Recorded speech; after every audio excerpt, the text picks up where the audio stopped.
Radhe guys, स्वागत है आप सबका मेरे यूट्यूब चैनल जिसका नाम है श्रीजी। आज का जो हमारा टॉपिक है तो वो है research and methodology part B. जो शुरू हो रहा है वो हो रहा है अंक शास्त्र का उद्भव एवं विकास, यानी कि the origin and development of numerology. तो सभी प्रकार के ज्ञान आदि का आदि स्रोत ब्रह्म है। संख्या अंक भी ब्रह्मा से ही बनी है और बृहस्पति के माध्यम से इस सृष्टि में विशेष रूप से आविर्भूत हुआ है।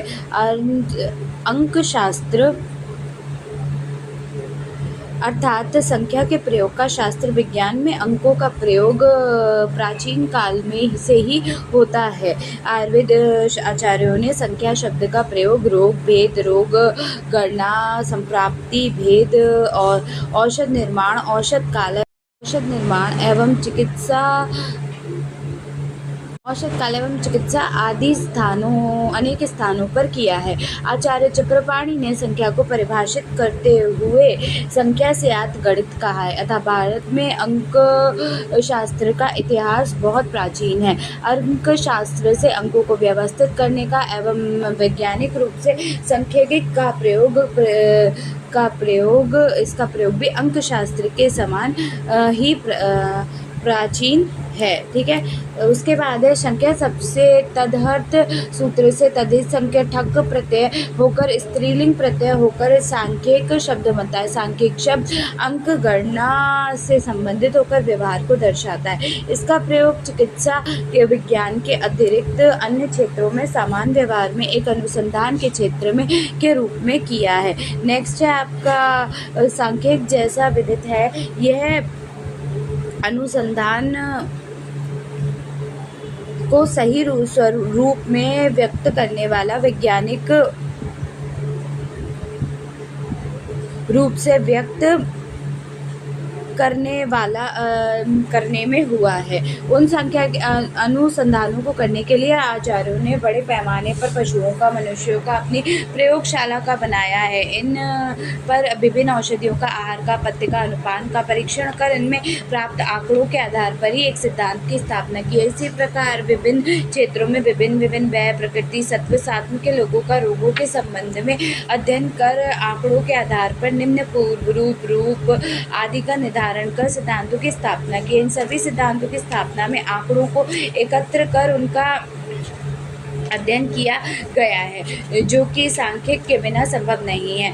अतः भारत में अंक शास्त्र एवं सांख्यिक का इतिहास अत्यंत प्राचीन से रहा है, परंतु चिकित्सा शास्त्र से पूर्व प्राचीन काल में प्रारंभ में राज्य से संबंधित जरूरतें जैसे राज्य की आबादी, राज्य की साधन संबंधी, सैनिक व्यवस्था, लगान वसूल आदि जो नीतियां हैं, इसकी आबादी और संप्राप्ति के आंकड़े अंक शास्त्र से प्रारंभिक स्वरूप माने जाते हैं। 16वीं शताब्दी तक अंक शास्त्र को राज्य के गणित के तौर पर माना जाता था। राज्य का क्षेत्र जैसे जैसे बढ़ता गया, अंक शास्त्र का उपयोग भी विस्तृत होता गया। 16वीं शताब्दी में इसका उपयोग मुख्यतः खगोल शास्त्र होता रहा। 17वीं शताब्दी में जैकब बर्नौल, जेम्स बर्नौल ने संभावना सिद्धांत की खोज की, जिससे कि अंक शास्त्र के विधान की नींव रखी गई और अंक शास्त्र में गणितीय तत्व दाखिल हुए। पेल्पस एंड गॉस ने इस सिद्धांत का विकास किया और इसी समय इंग्लैंड में प्रथम जीवन बीमा कंपनी की शुरुआत, औसत आयु, जन्म दर, मृत्यु दर आदि का अभ्यास करके उसमें संभावना सिद्धांत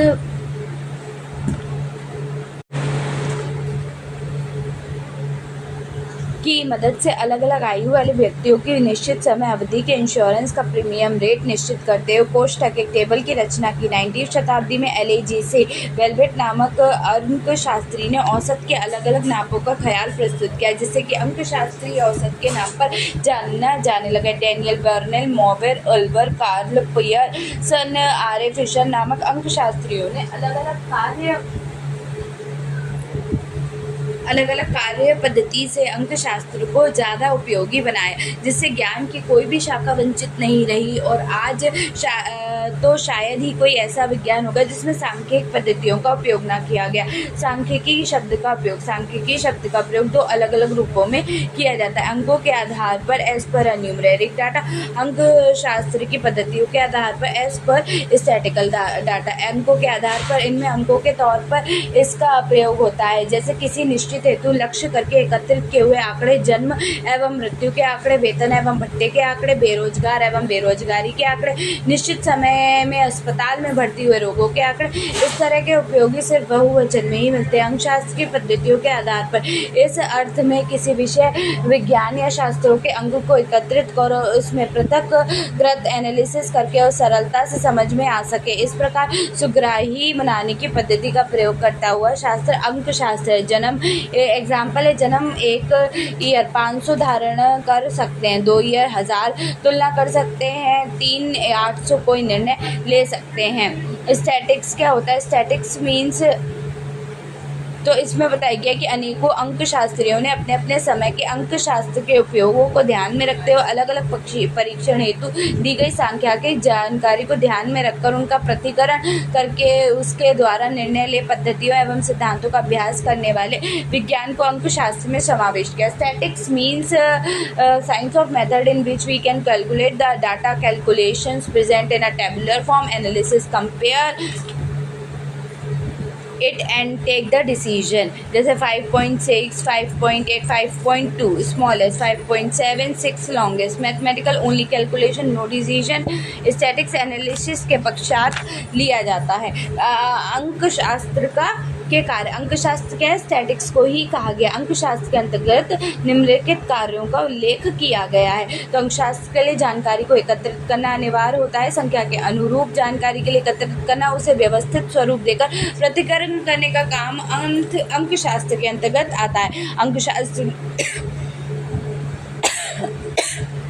में विशाल एवं विस्तृत जानकारी को संक्षिप्त तक छोटे स्वरूप में प्रस्तुत करना सम्मिलित है। कई बार आंकड़े विशाल एवं विस्तृत होने के कारण कोई भी निर्णय लेना मुश्किल हो जाता है, इसीलिए उसे संक्षिप्त रूप में प्रस्तुत करना अनिवार्य हो रहा जाता है। वर्गीकरण, कोष्ठक रचना आदि पद्धति से प्राप्त जानकारी को संक्षिप्त रूप में प्रस्तुत कर सकते हैं, जिससे परीक्षण करने में जानकारी आसान होती है। 500 लोग में सर्वे करना, वर्गीकरण पद्धति में लिंग के आधार पर मेल या फीमेल है, धर्म के आधार पर हिंदू है, मुस्लिम है, सिख है, ईसाई है या अन्य कोई जाति हो, आयु के आधार पर कि इस डिजीज़ की वजह से ये एज ज़्यादा फैलता है, कोष्ठक के आधार पर मतलब टेबल बना लो, ठीक है। अंकशास्त्र के सहसंबंध रखने वाले आंकड़ों का भी तुलना अध्ययन किया जाता है। किसी एक निश्चित साल में भारत में हुई जनसंख्या में वृद्धि और उसी समय के दौरान अन्य किसी देश में औद्योगिक उत्पादक में हुई वृद्धि, दोनों ही अलग अलग स्वतंत्र घटनाएं हैं, इस बीच कोई संबंध नहीं है, इसलिए अंकशास्त्र में कोई भी जानकारी का प्रयोग करना अर्थहीन है। लेकिन जिस वर्ष तक या समय में किसी राज्य में जनसंख्या में वृद्धि हुई हो, यदि उसी वर्ष में उससे पहले वर्ष में कोई भी शादी की संख्या दर्शाई गई हो या फिर सरकार ने स्वास्थ्य कल्याण के लिए उठाए गए कदमों की संख्या दर्शाई हो, तो उन दोनों ही घटनाओं के बीच संबंध है। इसीलिए अंकशास्त्र में इसका उपयोग करते हुए निष्कर्ष या निर्णय निकाला जा सकता है। जैसे कि 2004 में 60,000 शादियां हुई, 2005 में 5,000 की जनसंख्या में वृद्धि हुई। कोई निर्णय ले सकते हैं। निर्णय ये है कि आबादी में वृद्धि क्यों हुई, या तो शादियों के कारण या शादियों के अनुपात में वृद्धि कम क्यों, सरकार के निर्णयों के कारण। परंतु 2004 में 60,000 शादियां हुई थी, तो 2005 में भारत में 5,000 कारों का उत्पादक हुआ था। यहाँ जनसंख्या वृद्धि का संबंध एक वर्ष में हुई शादियों से है, तो परंतु भारत में कारों का उत्पादन से नहीं है। प्राप्त जानकारी को आकर्षक तरीके से प्रस्तुत करें।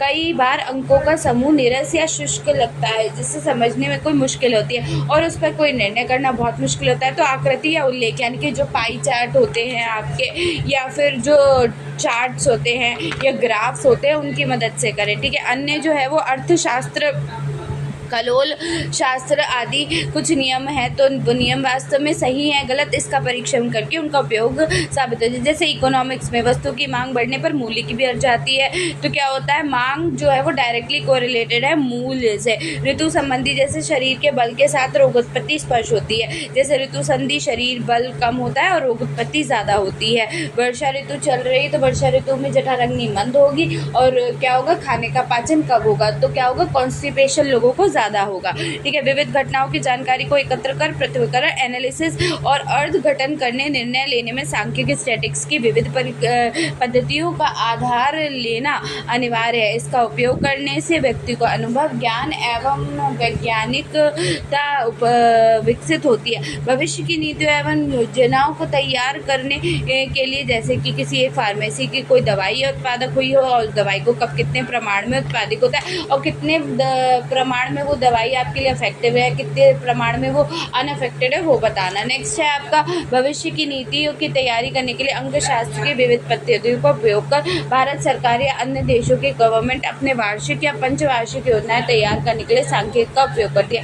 अंकशास्त्र की मर्यादाएं, लिमिट्स ऑफ स्टैटिस्टिक्स। अन्य विज्ञान की तरह अंकशास्त्र की भी मर्यादाएं हैं, जिनमें से प्रमुख निम्नलिखित है। इसमें केवल सांख्यिकीय जानकारी का ही उपयोग किया जाता है। जो जानकारी हम सांख्यिकीय रूप से नहीं दर्शाते सकते, उसका उपयोग अंकशास्त्र में संभव नहीं है।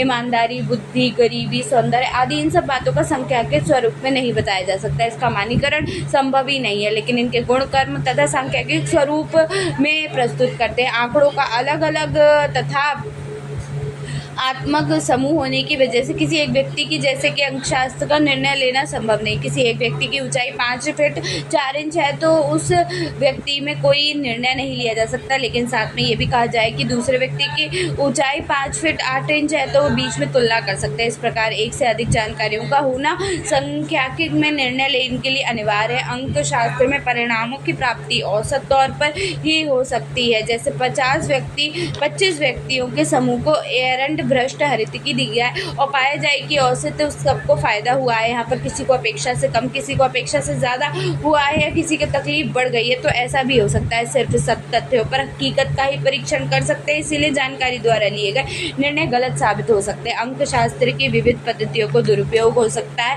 क्योंकि प्राप्त जानकारी वास्तव में सही है या गलत है, ये दर्शाने वाला या निश्चित करने वाला कोई निश्चित माप यानी कि ट्रेडमार्क नहीं है। लेकिन ये बातें व्यक्ति की कुशलता, कार्य के प्रति एकाग्रता और विषय वस्तु के बारे में योग्य जानकारी पर निर्भर करती है। अकुशल एवं अज्ञानी व्यक्ति की यदि इसका आंकलन कराए जाए तो गलत परिणाम भी प्राप्त हो सकता है। सांख्यिकी भाषा क्या होता है, तो वो देखो परिभाषा है उसकी इम्पोर्टेंट है कि सांख्यिक गणित की वह शाखा है जिसमें आंकड़ों का संग्रहण, प्रदर्शन, वर्गीकरण और उसके गुणों का आकलन का अध्ययन किया जाता है। अर्थात इसमें किसी वस्तु या अवयव का समुदाय से संबंध, आंकड़ों का संग्रह, विश्लेषण, व्याख्या या स्पष्टीकरण और प्रस्तुत की जा सकता है। भौतिक, सामाजिक विज्ञान से लेकर मानविकी तक सब में प्रयुक्त हो सकता है। व्यवहार सरकार के सारे क्षेत्रों में सूचित निर्णय बनाने के लिए भी इसका प्रयोग किया गया है। नेक्स्ट वन है आपका common statistical terms and notation, important है। तो सामान्य सांख्यिकीय शब्दावली एवं संकेत पद्धति। सामान्य सांख्यिकीय शब्दावली एवं संकेत पद्धति को निम्न बिंदुओं में मध्यम से प्राप्त किया जा सकता है। पॉपुलेशन, जनसंख्या, सैंपल, प्रतिरूप या नमूना, डाटा, आंकड़े, वेरिएबल, चलानक। सामान्य वितरण, पॉपुलेशन क्या होती है, जो जनसंख्या होती है उसके लिए कहा गया है। ठीक है, उस क्षेत्र में रहने वाले किसी विशेष और समूह से लिया जाता है जिनमें कि सांख्यिकी की दृष्टि से आंकड़ों का संग्रहण किया जाता है। जैसे वहाँ रहने वाले संपूर्ण लोगों का समूह, जानवरों का समूह, पेड़ पौधों का समूह कौन सा है। ठीक है, अनुसंधान करता अपने अनुसंधान में प्रयुक्त जो औषधि, प्रयोगशाला वर्गीकरण उस जनसंख्या के निर्धारण समूह पर प्रयुक्त करता है, जिसमें संपूर्ण जनसंख्या उस औषधि का प्रयोगात्मक परीक्षण के प्रभाव को बताती है। यहाँ अनुसंधानकर्ता द्वारा अपने अनुसंधान में शामिल किए गए उस निर्धारित समूह को सैंपल, प्रतिरूप या नमूना कहते हैं। नेक्स्ट वन है आपका सैंपल, प्रतिरूप या नमूना। जब किसी निर्धारित समस्या लेकर कोई अनुसंधान किया जाता है तो जिस क्षेत्र विशेष में उस निर्धारित समस्या के व्यक्तियों पर अनुसंधान किया प्रकृत उन समस्त लोगों का अनुसंधान में शामिल करना असंभव है। ऐसी स्थिति में उन समस्त व्यक्तियों को जिनकी वह निर्धारित समस्या उनमें से कुछ को चयनित किया जाता है। उन चयनित समूह को ही सैंपल कहा जाता है। सामान्य शब्दों में कहें तो सैंपल प्रतिरूप का तात्पर्य जनसंख्या का प्रतिनिधित्व करने वाले लोगों का समूह है। उदाहरण है मधुमेहारी चूर्ण के प्रभाव का अध्ययन, यदि करवण गांव के मधु रोगियों को करना है तो करवण गांव के समस्त मधु रोगियों को कुछ निर्धारित रोगियों को चुना गया। निर्धारित रोगियों का समूह सैंपल कहलाएगा। डाटा, आंकड़े, सूचनाओं के तथ्यों को गणितीय स्वरूप में संग्रहण जिनके द्वारा परिणाम तक पहुंचाया जा सके उसे डाटा कहते हैं या आंकड़े कहते हैं। आंकड़े कई बार कई तरीके से प्राप्त हो सकते। कैसे? अत्यधिक सेवाओं के लिए सरकार द्वारा उपलब्ध कॉल सेंटर्स पर प्रतिदिन प्राप्त होने वाले फ़ोन सेल्स की संख्या, किसी अस्पताल में बहिर्विभाग एवं अंतर विभाग IPT में आने वाले मरीज की संख्या, भारत के द्वारा विदेश में जीते जाने वाले क्रिकेट मैचों की संख्या। डाटा, आंकड़ों के एकत्रीकरण और पूर्व निम्न 3 बातों की जानकारी अत्यंत आवश्यक होती है। Data unit, data item, data set. Data unit जिस क्षेत्र में डाटा एकत्रित किया जाता है, अर्थात जिस क्षेत्र की जनसंख्या पर अध्ययन किया जा रहा है, क्षेत्र की जनसंख्या को डाटा यूनिट कहा जाता है। डाटा आइटम जिसकी गणना की जाती है, अर्थात जिसकी गणितीय स्वरूप में प्रस्तुत करना है, उसे डाटा आइटम कहते हैं। जैसे किसी क्षेत्र विशेष के लोगों की हाइट, लंबाई, जन्मतिथि, आय आदि। डाटा आइटम परिवर्तनशील होते हैं क्योंकि ये अलग अलग क्षेत्रों के अनुसार अलग अलग समय के आधार पर अलग अलग हो सकते हैं। Data item numeric and non numeric दोनों प्रकार के होते हैं। डाटा सेट संपूर्ण परीक्षणों का एक जगह पर एकत्रीकरण डाटा सेट कहलाता है, जैसे कि निम्न सारणी में दर्शाया गया है। डॉक्टर सचिन, एज है कि 25 है, सेक्स मेल है और इनकम 60,000 है। तो डॉक्टर करण एज 28 है, मेल है, 75,000। डॉक्टर अमित एज है 27, सेक्स मेल है, 69,000। डॉक्टर आयुष एज है 26, सेक्स मेल है और 69,000। तो ये क्या बता रहा है कि नॉन न्यूमेरिक डाटा आइटम है ये। और क्या है? मेल होना नॉन न्यूमेरिक डाटा आइटम है। और न्यूमेरिक डाटा आइटम क्या है कि वो क्या है, उनकी जो सैलरी है वो टाइप्स ऑफ डाटा 2 तरीके के होते हैं, क्वालिटेटिव और क्वांटिटेटिव। क्वालिटेटिव डाटा 2 तरीके का होता है, नॉमिनल और ordinal. Quantitative continuous and discrete. Quantitative data जिन आंकड़ों को गणितीय रूप से प्रस्तुत नहीं किया जा सकता उन्हें क्वालिटेटिव डाटा कहा जाता है। इनकी नॉन न्यूमेरिक प्रकार के आंकड़ों को भी कहा जाता है, जैसे कि दर्द, प्रेजेंट और ये है या नहीं है, आय है कितनी है, पुअर है, मिडिल है या हाई क्लास है, बर्न फेयर है या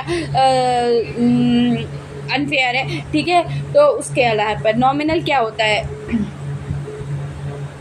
तो ये गुणात्मक आंकड़े, क्वालिटेटिव जो डाटा है उसको गुणात्मक आंकड़े कहते हैं। तो क्या होता है? नॉमिनल क्या होता है? क्वालिटेटिव नॉमिनल डाटा उनको कहा जाता है जिनके की केवल नामतः प्रस्तुत किया जाता है, जैसे दर्द उपस्थित है या अनुपस्थित है, वर्ण पांडु वर्ण का है, वर्ण पीताभ है, हरिद्रा या बेदकत। इसके औसत या मान केवल मोड द्वारा निकलता जा सकता है, मीन एवं मीडियम द्वारा नहीं। ऑर्डिनल जो है वो क्वालिटेटिव ऑर्डिनल डाटा उनको कहा जाता है जिनको एक क्रम में प्रस्तुत किया जाता है। दर्द माइल्ड कम है, मॉडरेट थोड़ा ज़्यादा है, सीवियर बहुत ज़्यादा है। इसे औसतन माप केवल मोड, बहुलक एवं मीडियन माध्यक द्वारा निकाली जा सकती है, मीन माध्य द्वारा निकाली जा सकती है। क्वांटिटेटिव डाटा मात्रात्मक आंकड़े हैं जिनको तथ्यों या सूचनाओं को किसी यंत्र या तकनीकी द्वारा एकदम सही ज्ञात किया जाता है तथा जिनको गणितीय स्वरूप में प्रस्तुत किया जा सकता है। इन्हें क्वांटिटेटिव और न्यूमेरिक डाटा कहते हैं, जैसे वेट है, वजन, हाइट हो गया, पल्स रेट हो गया, ब्लड शुगर हो गया, arm circumference, head circumference. Next है मात्रात्मक आंकड़े 2 प्रकार के होते हैं, डिस्क्रीट एंड कंटिन्यूअस। डिस्क्रीट को बोलते हैं मात्रात्मक असत्य डाटा, जब आंकड़ों को केवल पूर्णात्मक राशियों में ही दर्शाया जा सकते हैं उसे डिस्क्रीट डाटा कहते हैं, अर्थात इस प्रकार के आंकड़ों के दशमलव के पश्चात नहीं दर्शाया जाता, जैसे पल्स रेट, नाड़ी दर, रक्ताभार, WBC, RBC, प्लेटलेट्स काउंट इत्यादि। कंटिन्यूअस डाटा मात्रात्मक निरंतर डाटा, जब आंकड़ों की पूर्णांक और अपूर्णांक दोनों ही राशियों में दर्शाया जा सके तो उसे कंटिन्यूअस डाटा कहते हैं, अर्थात इस प्रकार के आंकड़ों को दशमलव के पश्चात ही दर्शाया जा सकता है, जैसे हाइट है, वजन है, हीमोग्लोबिन परसेंटेज इत्यादि। इन उपरोक्त दोनों ही प्रकार क्वालिटेटिव डाटा आंकड़ों का औसतन मीन मोड मीडियन द्वारा निकाला जा सकता है। एक एवं इनका प्रसारात्मक स्टैंडर्ड यानी कि measurement of dispersion standard deviation coefficient of variation द्वारा निकाला जा सकता है। प्राइमरी और डायरेक्ट डाटा, जब आंकड़ों का संग्रहण अनुसंधान करता है एवं उनकी टीम द्वारा प्रथम बार ही किया जाता है तब उनका ही प्रयोग अर्थात जो आंकड़े अनुसंधान करता है उनकी टीम द्वारा एकत्र किए गए सांख्यिक विश्लेषण में किए जाते हैं तो उन्हें प्राइमरी डाटा कहते हैं। इसमें आंकड़ों का संग्रहण प्रश्नोत्तर प्रतिरूप में करते हैं। वोटर लिस्ट बीपीएच के रोगियों का आईपीएसएस ज्ञात करता है। सेकेंडरी और इनडायरेक्ट डाटा,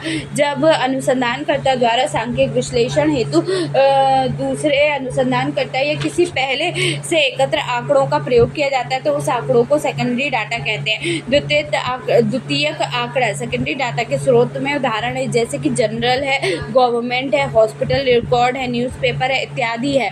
वेरिएबल्स, चलानांक, यह एक ऐसा मान होता है जिसका अलग अलग व्यक्तियों का स्थानों से ज्ञात किया जाता है तथा यह व्यक्ति के अनुसार या स्थान अनुसार परिवर्तनशील होता है। 100 व्यक्तियों की हाइट सेंटीमीटर में ज्ञात करनी है तो 100 व्यक्तियों की हाइट अलग अलग होती है। वेरिएबल्स को एक्स से प्रदर्शित करके कि 100 व्यक्ति की लंबाई बतानी है तो इसे x1 x2 ऐसे करके लिखा जाएगा के स्वरूप में इसे दिखाएंगे। वेरिएबल्स मुख्यतः दो प्रकार के होते हैं, इंडिपेंडेंट, डिपेंडेंट। इंडिपेंडेंट इसमें अनुसंधानकर्ता द्वारा परिवर्तित किया जा सकता है जैसे माप है, अनुपान आदि। डिपेंडेंट है ये इंडिपेंडेंट वेरिएबल निर्भर करता है। डिपेंडेंट वेरिएबल से औषधि या चिकित्सा के प्रारंभ को दर्शाया जा सकता है जैसे अफेक्ट ऑफ बसंत कुमार रस ऑन ब्लड प्रेशर शुगर।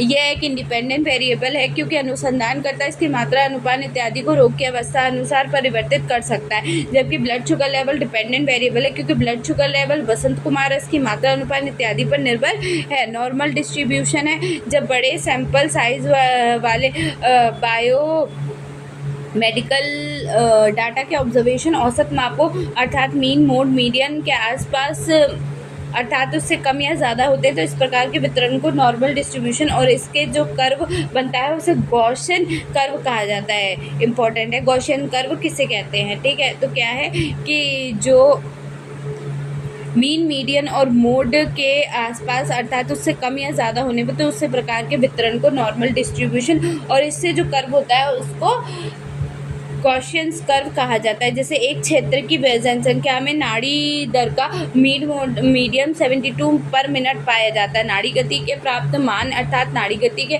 प्राप्तांकों की रेंज सीमा 64 से 80 के बीच थी तो वह ज्ञात हुआ कि लगभग 68% प्रापांतक 68 से 76 के बीच अर्थात मीन ±2 के मध्य में 99.7% प्रापांतक 65 से 73 के बीच में अर्थात मीडियन ±3 एसडी के मध्य थे। अब शेष प्रपांतक जो कि या तो 64 पर मिनट थे या 80 पर मिनट थे वे 0.5% थे। प्रॉपर्टीज क्या है नॉर्मल डिस्ट्रीब्यूशन कर्व की? यह एक वक्र घटी की आकृति बेल शेप की आकृति का होता है। तो कैसे पता चला कि जैसे हमारा जो मेंस्ट्रुअल साइज में जो FSH ऊपर जाता है और फिर डाउन हो जाता है, LH पहले डाउन होता है फिर FSH एकदम ऊपर जाता है और डाउन हो जाता है, ठीक है। तो ये यहीं पे बताया गया है, ठीक है। एक वक्र घटी की आकृति बेल शेप्ड ऐसी है, पहले डाउन चलेगा फिर ऊपर हो जाएगा फिर डाउन आ जाएगा। तो जिसके मध्य में पीक पॉइंट होता है जिससे घटी का हम्प बनता है एवं उसके दोनों तरफ समान रूप से टेपर होता है जो कि बेसलाइन अक्ष को स्पर्श नहीं करता। औसत माप के तीनों माम अर्थात मीडियन मोड समान होते हैं जो कि वक्र के मध्य में उच्चतम बिंदु को दर्शाते हैं। नेक्स्ट वन है यदि वक्र के नीचे संपूर्ण क्षेत्र में 10% माना जाए तो मीन ±0.67 एसडी 50%, क्षेत्र को मीन ±1.96 एसडी 95% क्षेत्र को एवं मीन ±2.5 एसडी 99 क्षेत्र को संदर्भित करता है। नेक्स्ट है आंकड़ों का संग्रहण एवं प्रस्तुतिकरण जो हम नेक्स्ट वीडियो में कवर करेंगे। अभी के लिए काफ़ी है, बाय।